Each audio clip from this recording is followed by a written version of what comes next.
Because if your entire business model is built on personal empowerment, that means it started with your personal empowerment and your personal empowerment only. Which means no matter how much you want to empower the people down the pike from you, you're still the center of the work, which doesn't have potential for long-lasting change for a collective. And when I say the collective, I mean a global collective. It might be your personal community collective, which if you're a super big wig in the empowerment industry, that could be thousands of people, that might be hundreds of people. But if your empowerment's at the center of your work, you're always going to be that epicenter. And everybody else kind of revolves around you. You're the sun. Hey everyone, I'm Thais Sky. Welcome to Reclaim, a podcast for women by women on conversations that matter. Hello everybody. Thais Sky here. Welcome to Reclaim, the podcast. I am so honored that you're tuning into this episode, and that maybe this is not the only episode that you've tuned into. I do not take your time for granted, and I really appreciate that you're here with me listening to these conversations that I have, like the one I am sharing with you this week with Makenna Held. I know something interesting happened as I was editing this podcast and thinking about what I wanted to say in the intro. I noticed myself wanting to add a caveat to the interview. I noticed myself wanting to kind of tone down the fire that is the interview that I have with Makenna Held. Not tone down her fire, because I feel like her fire is just so poignant and so intelligently articulated, but more along the lines of my fire. I noticed myself wanting to say something like, keep an open eye. I'm not even going to go there, because here's the thing. I'm not toning down. I'm not adding a caveat. I refuse to take up less space, to be less opinionated. I think that, the election cycle today is a big day here in this country, in the United States. I am recording this a week before the election day, so I don't know how it's going to go. But I know that it's very hotly contested. I know there's a lot on the line. And, no matter what happens today, no matter who gets elected in our country, there's one thing that's very clear to me, is that we cannot tone down. We cannot tone down. Voting is one thing. We all have a moral obligation to vote in this country. We live in a democracy. That's how it works. We have to participate. But voting is not the only tool in our arsenal. And in fact, this idea of go vote and then you vote and then you feel like that's enough, that's all you get to do, is a form of privilege, right? We have a lot more to do than just to vote. So voting is important, but it's not the only tool in our arsenal. We have to continue to organize, to rally, to speak up. Regardless of what happens in this election, it's not like all of our problems are going to go away. It is a continual invitation to not tone down, to take up greater space, to self-express, to have opinions where it matters, to talk to people, to not tone down. So if that's what I believe, why the fuck am I trying to tone down my own fucking interview, right? So yeah, this podcast interview with Makenna, it's fire. We have a lot of really strong opinions, and I'm open to my opinions changing. I believe in strong opinions, but holding them loosely. Take a stand, but be willing to have your mind changed. How Danielle Laporte, she says, big heart or soft heart, open heart, big fucking fence, right? It's something like that. It's have an opinion, but then know that they may be wrong, and then that's okay. And then you get to course correct. But having no opinion at all, not taking any sides at all, that's a weakness. That's saying that you're not invested in life. And now more than ever, we've got to be invested in each other. We can't tone down. We've got to get louder, particularly the more marginalized identities we carry, the more the opportunity for us to really take up space, to show the society that we exist, that we will not be quiet, that we will not play it small. Just because the society was not constructed for us does not mean we are going to go away. We are here to stay. And that means, for the millionth time, we can't tone down. All right, we got to tone up. We got to speak up. We got to get even louder. We got to get so loud that they have to hear us. Yeah. So I don't know how this election is going to go. I'm scared. I'm scared for the collective. I'm scared for this country. I'm scared for the world. I'm scared about climate change. I'm scared about what's happening in Brazil right now. I'm scared about fascism becoming more and more of a reality. Something that so many of us thought was slowly disappearing is coming back up. Like, we don't understand why this is happening. You know, we are seeing more and more of the shadows of our society. And just like the shadows of our hearts, we have to look at it. We can't not look, because it is by looking at the shadow of our hearts that we step into wholeness. It is by looking at the shadows of our society that we can take a greater stand, that we get stronger together, but we cannot tone down. So I won't tone down this interview I have with Makenna. I won't turn down my fire, because I will not apologize for the space I take up. This is my podcast. I'm allowed to have opinions. You're allowed to have opinions. You're allowed to agree. You're allowed to disagree. We're allowed to coexist. But I am not going to tone down. All right. So let me introduce you to Makenna Held. Makenna is a quadruple CEO, hell-bent on disrupting the education and capacity of leaders, cooks, travelers, and musicians around the world. She's the founder of Your Leadership Recipe Live, Real Marketing, Aloe Records, and OK, Perfect's Courageous Cooking School. Makenna uses coaching, live events, speaking, and writing to unpack how we as a society have been indoctrinated to discredit women leaders, especially those of color. Makenna's work illuminates how our focus on leadership conversations are often based on underqualified white men in suits who leverage authority, cultivation, and dominance as their leadership methodology. She's been featured in Food and Wine, YFS Magazine, Mind Body Green, Condé Nast Traveler, Vogue Online, and many more. Makenna splits her time between the United States and Julia Child's former summer home in the south of France. Her traveling companions include her husband and business partner, Chris, who happens to be a rock and roll librarian, and their daughter, Magnolia. Oh, so beautiful. I met Makenna online through a few Facebook groups, and was able to speak at her Your Leadership Recipe Live event in Macon, Georgia last year. That's where I met Omkari, which I interviewed her for episode 54. And that is where I interviewed Layla Saad, Andrea, Renee, and Alexis Morgan. And that interview is in season 1. So I got to meet some really amazing people there and have incredible conversations and witness Makenna in person. And she is just a vivacious firehouse, and I am just so honored that I get to have her in this podcast episode. So as you're listening, I want you to be thinking about, what is your intentions in your life, particularly when it comes to wanting to see the world change? Like, what does empowerment mean to you? Who are you empowering in your life? What does empowering the individual versus empowering the collective look like for you? And what are ways that you can continue to be in integrity with changing the world, changing your life, and changing your community?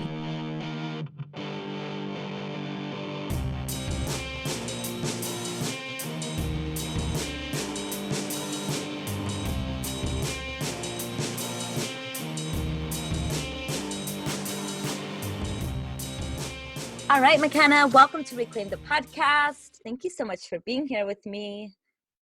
It is such a pleasure. Glad to do it. Glad to do it. Glad to do it.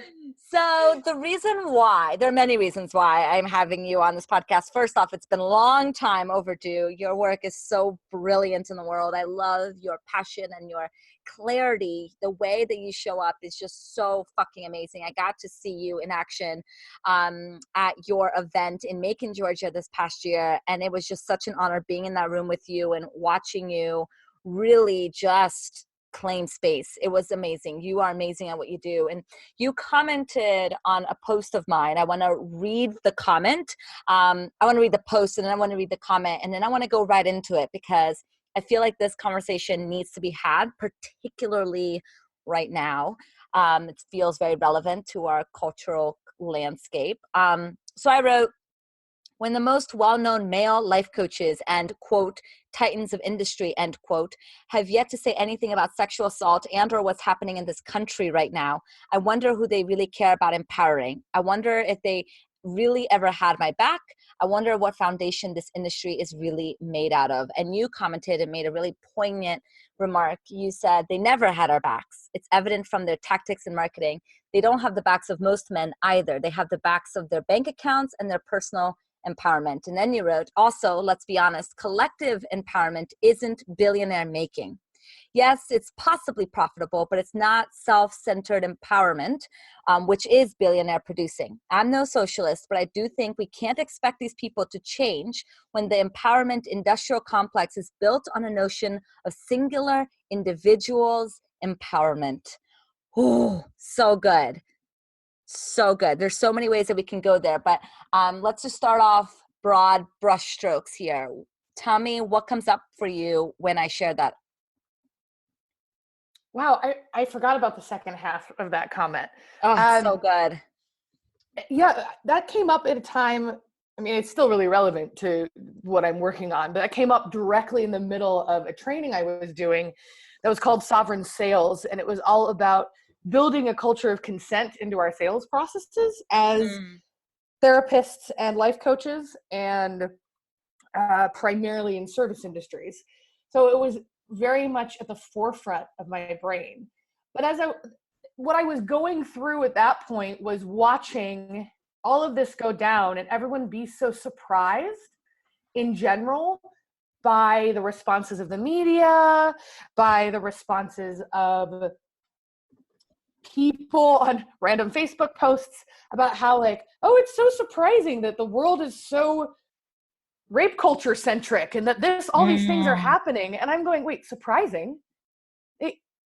How is it surprising?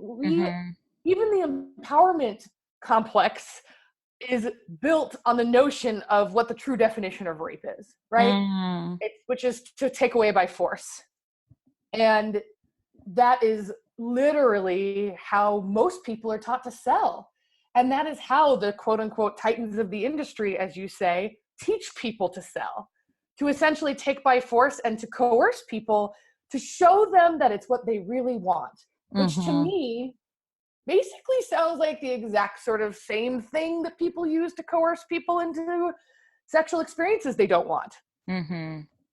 And so that was what was going on through my brain when I wrote that, this notion that any of it is all that surprising was really hard for me to wrap my head around. Yeah. I mean, and then at the same time, like, don't get me wrong, I was also kind of like, wait, is it really this bad? And I went, no, really, it is this bad. Yeah. Well, I think what makes it a little bit more of a shock value for people is the fact that there's this assumption, at least I carried this assumption for a very long time, that if you're in the empowerment space, whether, that's Tony Robbins, whether that's an entrepreneurial empowerment space, if you're in the industry of supporting other people reach their dreams, that you have their well-being in mind. And that means that you have my well-being in mind as a woman. And it turns out that some people do, but in order for you to kind of make the type of money that these people are making, it's very hard to wrap both that you're making so much money and that you're not even talking about things that are relevant to me in what's happening, let's say, with the Me Too movement right now. Absolutely. 100%. And I think that the important piece here is that if your goal is on empowering individuals, you're really focused on empowering yourself. Because if your whole entire business model is, my goal is to empower individuals to be more empowered for their empowerment's sake, power, that means that's what you believe for yourself. Which means that you're at the center of everything. Which means no one else can be at the center. So that becomes a cognitive dissonance from the get-go. Because if your entire business model is built on personal empowerment, that means it started with your personal empowerment and your personal empowerment only. Which means no matter how much you want to empower the people down the pike from you, you're still the center of the work. Which doesn't have potential for long lasting change for a collective. And when I say the collective, I mean a global collective. It might be your personal community collective, which if you're a super big wig in the empowerment industry, that could be thousands of people, that might be hundreds of people. But if your empowerment's at the center of your work, you're always going to be that epicenter. And everybody else kind of revolves around you. You're the sun. Mm. And then that means that there's almost like that addictive quality, like in order for that person or for the people around you to be continually empowered, they kind of need you. They kind of need to get that hit from you. Yep. And so it forms almost like an addiction, which also is obviously not very empowering. Well, and that's what people are banking on, right? Yes. They're banking on that you'll come to an event, that you'll get high off the event, or that you'll get high off the work, and then you'll upgrade to the next level. Mm. And there's always a next level. The rabbit hole only goes deeper in most of these sales funnels, for lack of a better term. And there's always a next level of support, and it's always a higher, bigger investment. Mm-hmm. Which, when you think about it, makes little to no sense. Because if you've done so much work, why is there always more, deeper, harder, more expensive work to do? And there's never kind of a backtracking out until you've completed. And then what happens when you complete? You go find someone else. Mm-hmm. Or you become the quote unquote guru. Right. And you're doing the same thing. Right. And that's so, what they bank on. Yeah, absolutely. Absolutely. And I think that was a big realization for me. I had a similar realization earlier this year that the self-development industry actually can't produce, it cannot create really empowered individuals, because then you're out of the industrial complex. You need to stay disempowered. You need to continue to feel like someone else has the answer. You need to continue so that even these people who are titans of industry, right, the leaders, are saying go be empowered. The subtle things that they insert in their language is you need to keep doing this work. You know, you can't really trust yourself because XYZ. And so continue to come back to me because you can't really trust yourself. So this is the thing with any industrial complex, right? This is true about the philanthropy industrial complex. This is true about the self-help industrial complex, the military industrial complex. It doesn't matter what it is. We can talk about personal self-help and development and like developing countries development as attempts at being altruistic, right? Mm-hmm. But ultimately, your job when you're in an industry is to not run yourself out of a job. Right. And that's true for nonprofits too, of most ilks. Not all nonprofits run this way, but most global nonprofits do, because if they actually solved the issues of poverty, they wouldn't have a job anymore. And not just them, but literally thousands of people. So they're not actually doing a great job solving poverty, because to solve poverty means they would be no longer employed. Same idea with self-help and empowerment. If you actually get to the end of the line and the people, you're suddenly out of the funnel, and we've just taken someone out of the industry. So part of it relies on dependency, which there's a lot of theories around that regarding development in a third world developing countries. There are no good words for that. There's context. No good word for that. I'm using what people use. I have a lot of issues with all of them, but like that causes dependency, and it's just a different type of dependency, and it's all based in colonialism. But all of this, right, is about creating dependency, because if people graduate from the system, they don't need you anymore, and they've just exited your funnel. And the whole point of getting people in is to keep them in. Mm-hmm. That's it. Yeah. And that's an important thing that we all need to look at when we're coaches and teachers and healers, is we need to be really fierce in looking at where that's true for us, because we all have that. We all have a desire to, this is our purpose. We feel, for many of us, like this is our calling. We're here to do this work, and that's beautiful. We want to honor that. But then we also must be willing to look at the part of us that is perpetuating this need to continue to have people in our funnels in order for us to make money. And that's not to say that we need to throw the baby out with the bathwater sort of thing of saying, well, then I'm not going to be in this industry. I'm not going to do this business. It's just, we have to look at how we may be participating in this, and then be really committed to exploring what else it can look like. Absolutely. I think you actually have to be committed to liberation. Absolutely. Not empowerment. You need to be committed to people actually being able to liberate from their stuff so they don't need you anymore. Right. And I see a lot of coaches, and I was one of those too for a long time, where I talked about how clients stayed with me for years and years. And now when I see that, I go, gosh, is that a good thing? Mm-hmm. Should they still be with you 2 years down the line? That maybe they shouldn't be. Maybe, and if they still need support, maybe they should be at a next level. And because if you've helped them, then maybe they should rock it off on their own. And, there's a lot to be said of like, well, I grow and they grow and I'm just a couple steps ahead of them. That's all fine and good. And is it still a need, or is it a dependence? Mm-hmm. Because there's a difference. Dependence isn't necessarily a need. It's a perceived need. A need, like we actually need food. We get dependent on things like drugs, mm-hmm. right? Mm-hmm. And it feels like we need it, but we don't actually need it. And so it's always that careful balance of what happens and how that is created and how we keep people in the circles and how we keep them moving up and up and up through our funnels, or down and down, depending on how you draw it.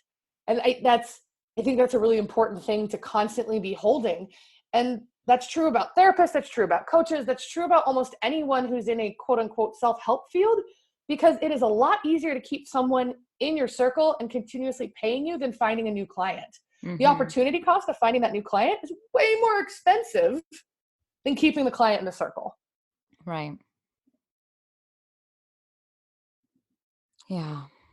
And I think so, too, I think what's interesting about what you said, not empowerment, but actually liberation, is the sad irony, I think, of that, is that empowerment was actually a tool for liberation when it was first developed, right, by Paulo Freire, who's a Brazilian sociologist. And he was the one that came up with this idea of conscientialization, which is if you teach people who are marginalized that they are marginalized, right? If you teach them that they are, oppressed, and you give them the tools, you give them the understanding and the awareness, they will empower themselves. They will find a way to move through that marginalization in a different way than if you were part of the oppressor and you come and you try to save them. And so the word empowerment comes from such a beautiful recognition of community empowerment. And it was based on community. And now it's been co-opted to mean individual empowerment with this expectation.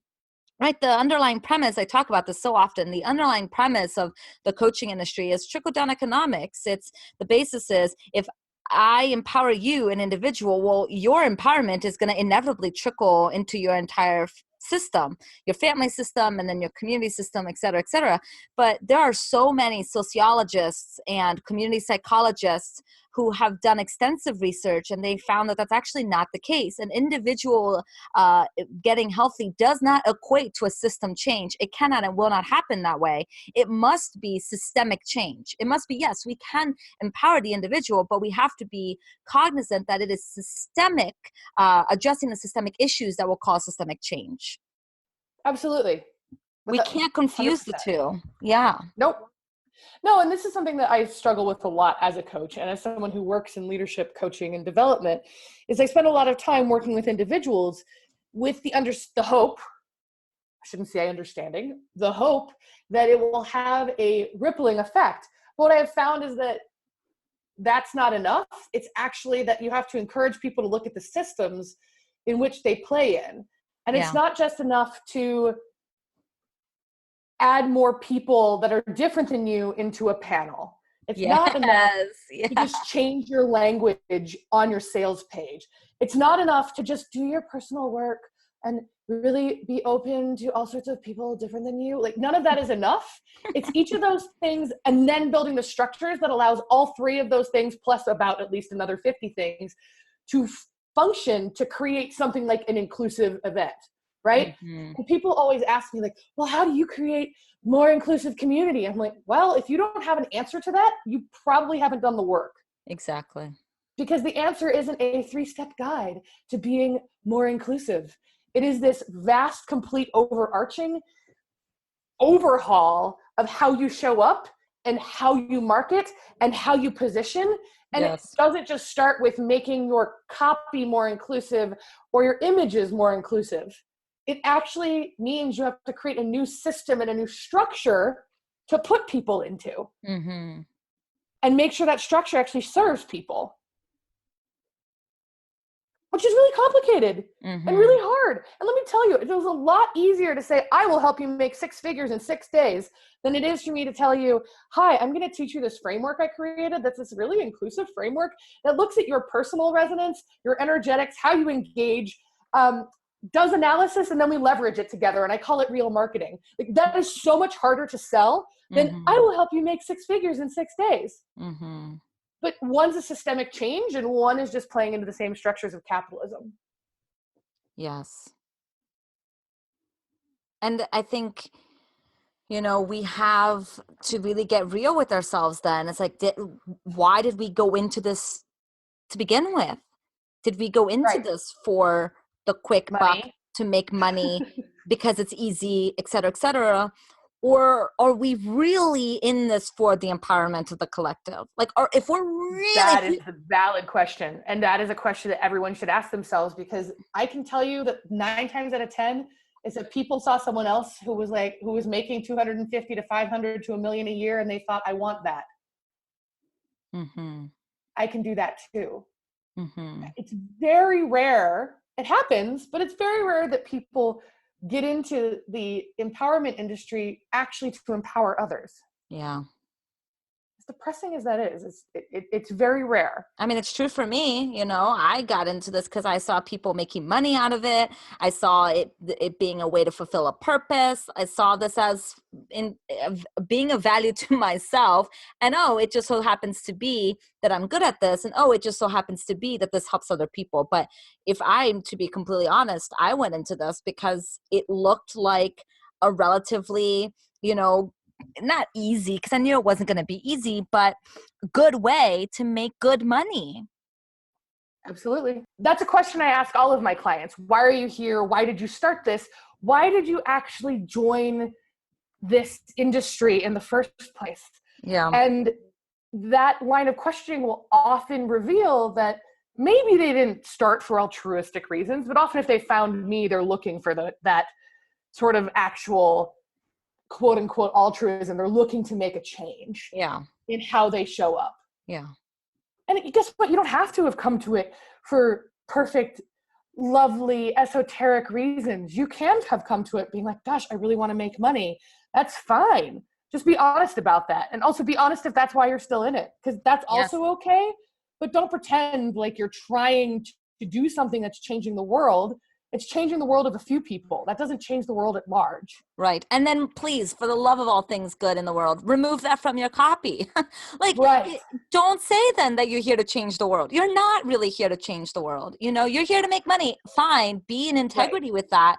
But please then don't try to sell something that's not true, because people will sniff that a million miles away, especially the more this industry is being put on the fire, the more people are talking about the values of this industry and like what it means to be a coach and like really holding people to their word. It's like, it's better to be in integrity and say, I'm here to make money and to show you that you can make money. Fine.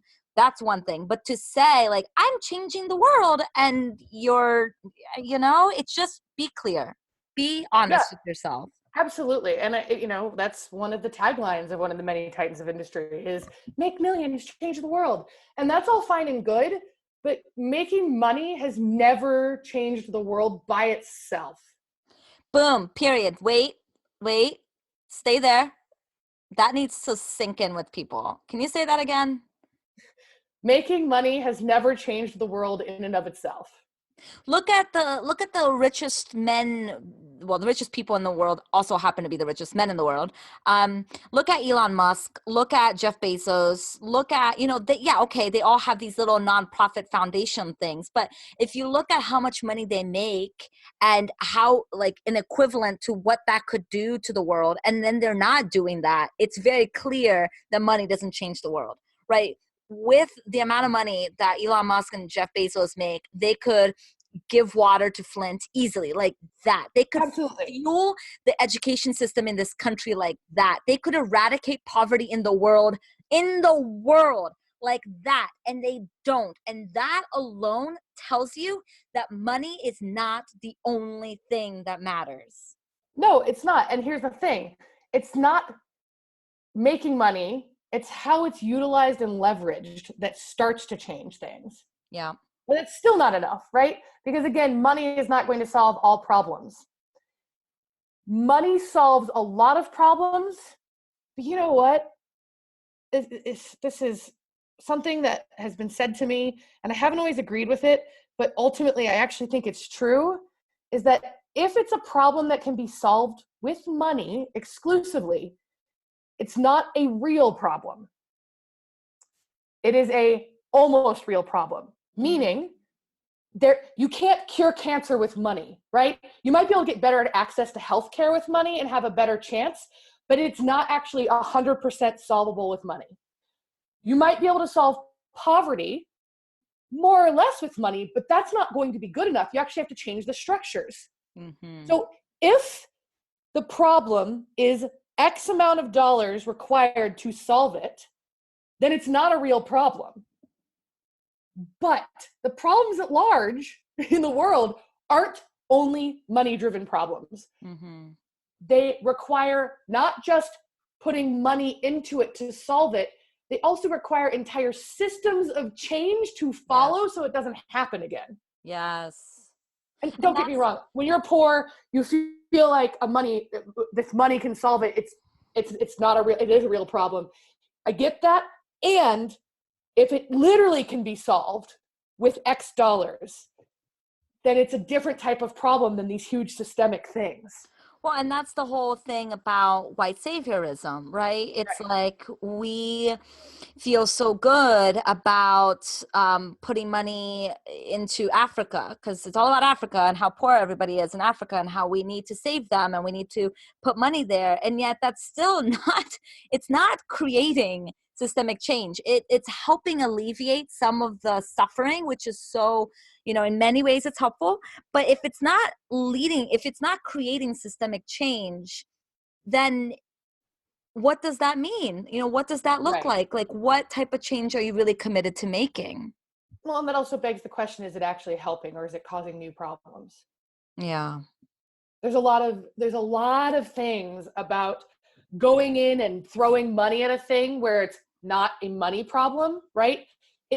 The optics of it look like a money problem. Girls need a school. We build a school. We put them in school, right? The optics of that problem look like a money problem. So it looks like we just solved it, right? That would fall under my framework of if it's a money problem that can be solved exclusively with money. It's not a real problem. It is a thing that can be solved. The problem is you build a girls' school, you educate the girls, you fleece them from the society that they come from. What then? Now what? Now what for the men in the society? Well, you could say, well, that's heteronormative. Okay, but that's the social structures that they understand. And that's their entire social schema. And we've just removed 30 of the most intelligent women out every year because it's the only place for them to go once you put them in a good school is to go to the cities and go to college. Now what? Have we really solved a problem or have we created a new problem under the optics of solving a problem? Right. And it feels really good to say, oh, look, we rescued a bunch of girls from poverty. But did we create new levels of poverty? Right. This is actually one of the biggest takeaways from your event in Macon, Georgia. I mean, my mind was completely blown open by this conversation about nonprofit. I mean, like, because I understood white saviorism, but I never thought to look at this question in this way, which is, okay, you're solving this problem, but like, how does it going to look 5, 10, 15 years down the road? So this is Like, no different than the self-help industrial complex. mm, We're looking at too small of a pool. mhm, We're looking at a pond rather than the system the pond lives in. mhm, So in the case of self-help, we're looking at one big dude helping a couple other dudes become better, more empowered, wealthier. And then that quote unquote trickles down to a certain level. You can apply the exact same thing to nonprofits. They're supporting these things, but what is just outside of your purview? What aren't you looking at? mhm, They're almost identical. That's the really interesting thing about it, actually. A lot of similarities. mhm. Because again, the optics look good. It sounds good on paper. It's just often not good in practice. Yeah, yeah, yeah. And of course, I know you're not saying this, but I have to say, just for everybody, it's not that you're saying every single nonprofit or every single person that operates in the self-help industry, but at the same time, it's like if you are operating in this industry, that means that you are also responsible for how this industry operates. So if Right. you are in the self-development industry and you're not doing these things, it's still important for you to understand what ecosystem you practice in and do the work of changing the system, right? I mean, this is why I have reclaimed the podcast. I want to shed light on these things that I don't agree with because I am part of the system and I want to Right. see the system change. And the way I do that is by talking about these things and like getting uncomfortable about some of the truths that are in the system. And so it's the same thing with nonprofits. It's like, if you run a nonprofit, it's not that we're saying you're bad. It's saying, okay, maybe you're doing really good and your other nonprofits in this, realm can be very harmful. And like, we have a responsibility to hold each other's hands and do better by each other. And that means talking to each other and calling this stuff out and naming it, being in this together. Right. And if you're not doing that, you're complicit in some Absolutely. capacity. Yeah. And that's true across the board. That doesn't matter what the system is. And, this is Mm, something I think about a lot when I'm wrestling with how do we solve some of these big issues. And a mm, lot of things come up, like this goes back to the idea, well, if you can throw money at it, it's not really a problem. An example that someone might retort back to me would be, well, universal basic income, right? We give everyone income. Cool. What happens to inflation? If we give universal basic income without adjusting for inflation, universal basic income is just going to become the new poverty. right. And so this is all the things that people often don't think about. And this is why I say that it's not a problem if you can just throw money at it. That means there's a solution. These things are so deeply intertwined to greater systems at large that if we're not looking at the systems and we're just looking at the quote unquote solutions, we're often not seeing that our solutions create new problems. And where we started with that, right, at the beginning of this conversation was the solution for a lot of people is to go to events and get empowered by these big wigs in personal development. But then it creates a dependence and an almost addiction on these sorts of events to keep the high going. Mm-hmm. So that's creating a new problem. And then you have to figure out a way to fund that. So you become a self-help person too, because that's an easier way to fund it than working at a 9-to-5 job for a lot of people. Right. And you can see how it works. So then you become a part of the system. And this is why all of these things are so complicated, is that there's almost never a solution that is simple. Yeah. You can't change your website by throwing up a few images of someone other than the person that looks like you, and suddenly you have a business that includes all. You can't start creating schools across the world, because education has its own problems too, that cover everyone to solve the problem at large. Education's complicated. You can't I just thought of this. I'm sorry to interrupt, but like I just thought of this. Like, you know, we talk about education and how important education is, but like, have we asked ourselves, well, what are we actually teaching people? You know, like, are we teaching them, you know, our version of history and what we find important in the Western world? Or are we teaching them what is important to them? Are we teaching them like algebra and calculus, which may or may not in any way, shape, or form be relevant to them, be helpful for them?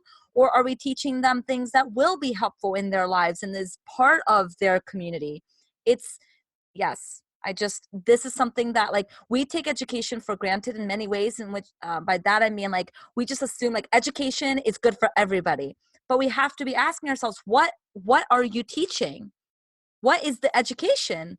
Is it Western, heteronormative, white supremacist? Like, what type of education are you really doing?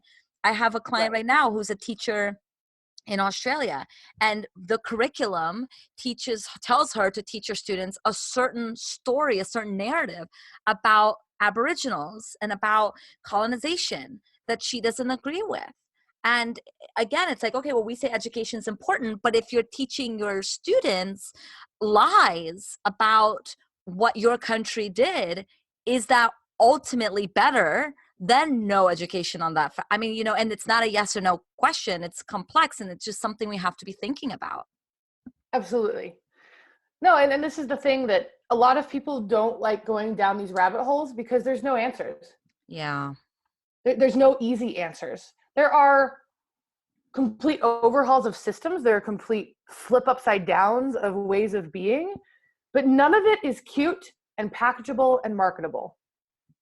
And ultimately, it goes back to the beginning that the collective is not marketable. Like collective empowerment is not an easy marketing tactic. Yeah. It's not a good marketing tactic. And also it's not profitable. Yes. If you take the billions that belong to the top 1% and then filtered it through the rest of society, your profit has diminished greatly for the top 1%. Right. And then over time, you're going to have inflation, which is going to diminish profit for the next 5 to 10 to 20 to everybody percent, right? Mm-hmm. And so all of these things are really big questions, and people don't want to dive into them. They want cute, adorable, fast, and quippy because that's what sells, and that's what makes profit. Mm-hmm. And saying, I built a school for girls, look at how cool I am, is far more enticing, and you get a lot more likes, both literally and figuratively, than, I thought about opening a school for girls, but instead decided not to because, gosh, this is really complicated. And instead, I'm going to donate that money to an organization that studies the impact of education across the globe. That isn't sexy. Mm-hmm. It is much, much more interesting to say, look at this thing I did. Mm-hmm. I did it. Me. Which comes back to the empowerment stuff, right? Like the big wigs of the empowerment industry don't have our backs because they want to say, I did it. Look at what I did.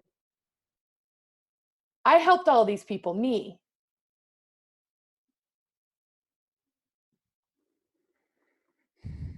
And I think what's ironic, maybe that's the wrong word, heartbreaking, what's tragic is that when I talk to people who are doing this work, but they call themselves or are in alignment with spirituality, or they call themselves a spiritual entrepreneur or, something of that line, is that they have an even harder time seeing this to be true for themselves.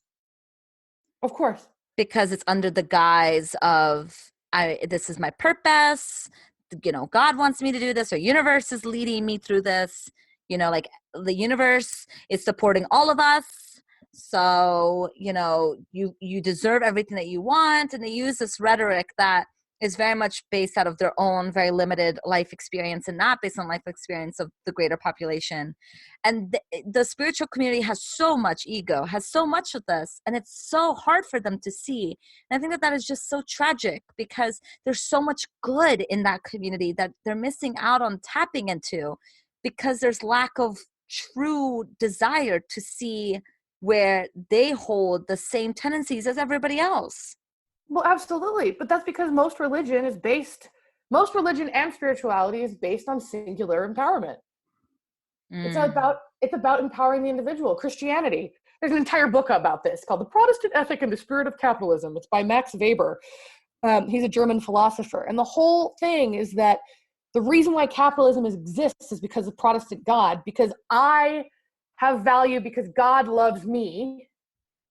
I am the center of God's universe, and so are the rest of you, but like me, and I deserve this money because it's a gift from him. It's my reward for being a good follower. And you can see that across a lot of religions. Oh, this is my reward. This is my reward from God. This is my reward from this God, that God, the next God. It doesn't really matter. There are very few religions, very, very few, that are actually focused on collective empowerment. Yeah. I mean, even in Buddhism, there's a rift, right? You have the Theravadan side, which is the more Southeast Asian side that is focused on the individual's empowerment. And then you have the Mahayana side, which is the more Tibetan plateau-y side, right? That's focused on collective liberation. They have a huge rift in how that is looked at and how it is practiced. But in general, we're still, that spirituality is about my path first and foremost. And if it's the collective is second. Mm. But if you put yourself first, as we said at the very beginning, you can never put the collective first. Yeah. Because you're the sun and everyone operates around you. Mm-hmm.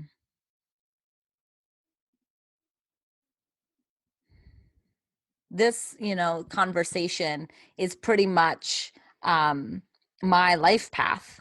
Getting into a little bit of astrology here. I mean, seriously, like it's in my astrological chart that like my purpose, my, mission, shall I choose to accept it in this incarnation, if we choose to use that language, is to go from me being the sun to the collective being the sun, and stepping away from me being on a pedestal and instead elevating the voices of others. And so being kind of recognizing this, I can attest firsthand how fucking difficult it is because for so many levels, one, just simply biology, we have a biological mechanism in our brain to prioritize our needs first, and then we talk about all the other levels, how we've been indoctrinated, and how the systems are set up for our own individualistic pursuits. And it's just this is a hard conversation because it's hard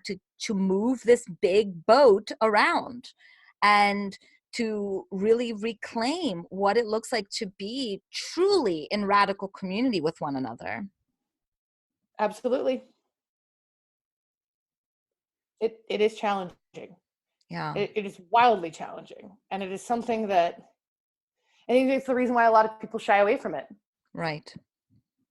Because again, it's so much easier to say, I will help you make money, or I will help you change your world, or I will help you change the world, without actually having to be like, well, this is how I'm changing the world first. Yeah. It's so much easier. It is so, and it is that natural response. And it's also not reality though. Like we can't operate in silos. One of my first blog posts years ago, not a year ago, Jesus, years ago, was called Stop Calling Yourself a Solopreneur. Because the verbiage around that is you're in a silo and it's just about you, and all you have to do is hang your shingle and you can suddenly make money. You're not solo.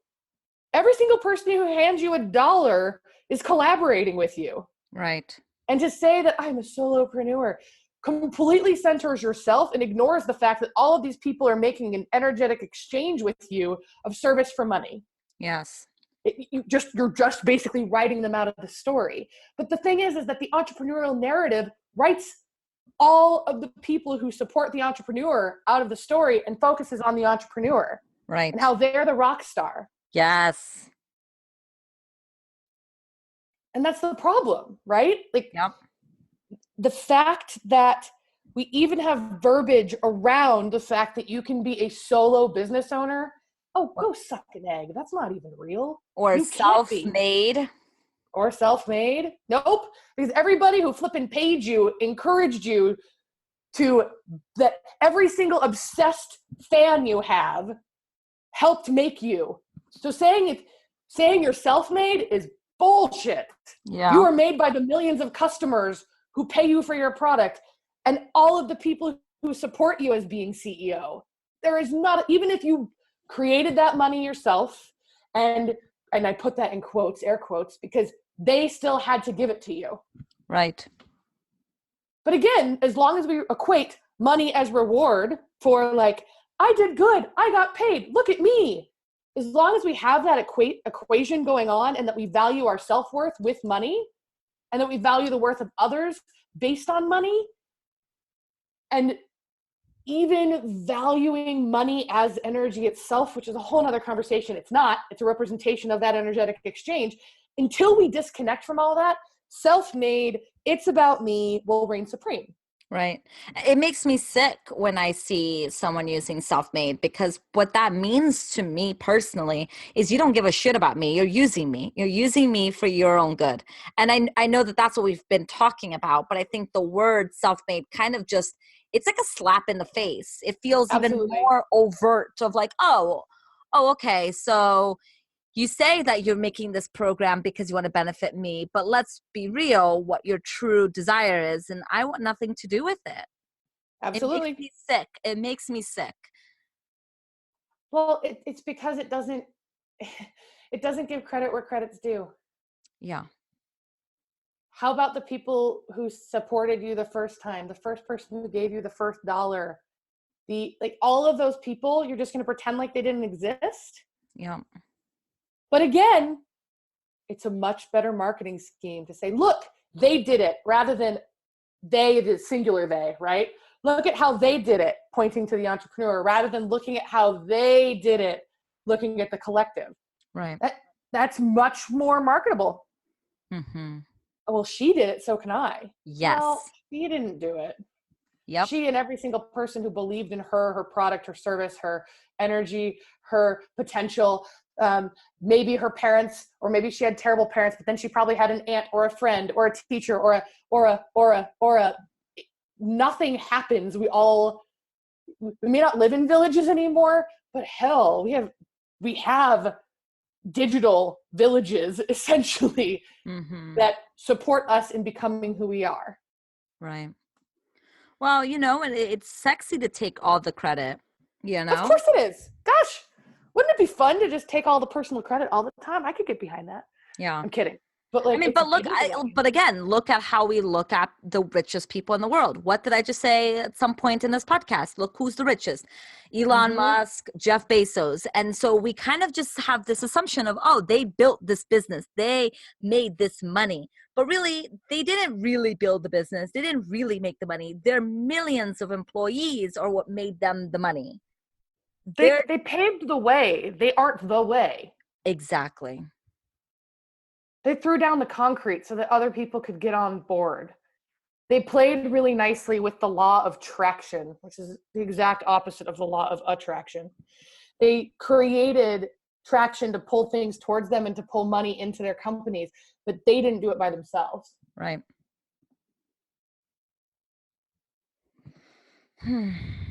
Well, this has been a very fiery conversation, which is it's going to take me a hot minute. I'm going to have to walk this out, because you've just made my mind move in a million miles per hour in thoughts. And I think this is such critical shit. It's important that we talk about this stuff so that we just open up we're naming what's not working so we can open up to what could work.